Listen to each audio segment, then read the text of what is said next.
He had to keep awake, so he slapped his face. Old files stacked the place, he needed to crack the case. Desk riddled with coffee stains, too many late nights. Staring at photographs for reasons, trying to dictate why.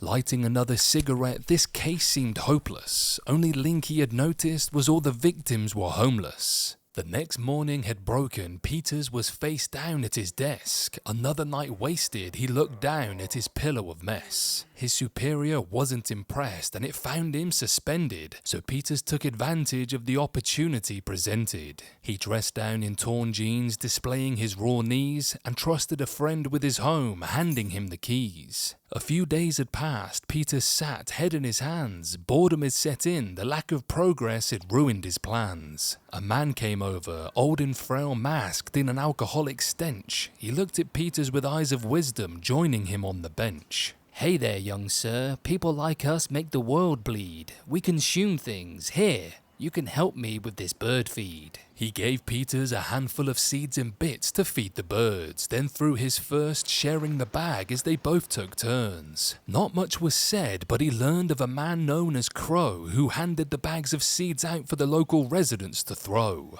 Peters thought, what the hell, he needed to pass the time. There was no sign of crime, no sign of a mastermind. He managed to find Crow, a small man with a hooked nose, who indeed gave Peters the bag with seeds that was enclosed. Over the coming days, this became routine. Feeling the breeze, sat among the trees, listening to the singing birds feed. Meetings with Crow increased. Together they became friends. Peter even showed him his sleep bench by the cheap fence. That following night, all was quiet. Peter laid there shivering. With the full moon glistening, he laid there listening.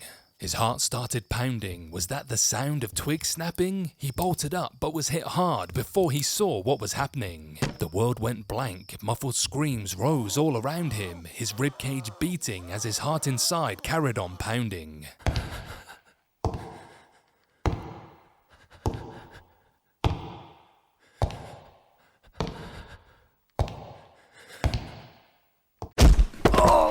Peter's mind was running around like a figure of eight as every rational thought he had started to slither away. Then the stench hit him, the smell of decay, rotting flesh. In a basement of some sort, maggot-ridden, a hellish creche. He turned to his left, laid dying was the old man he'd met. This is the end, my young friend, he muttered under his breath. We are the recipe, broken teeth and bits of bone mixed in with seeds. It seems Crow knows deep down what birds truly like to eat. Peters was never seen again. What had happened, no one was certain, until a postcard arrived. Feeding the birds makes me feel like a better person.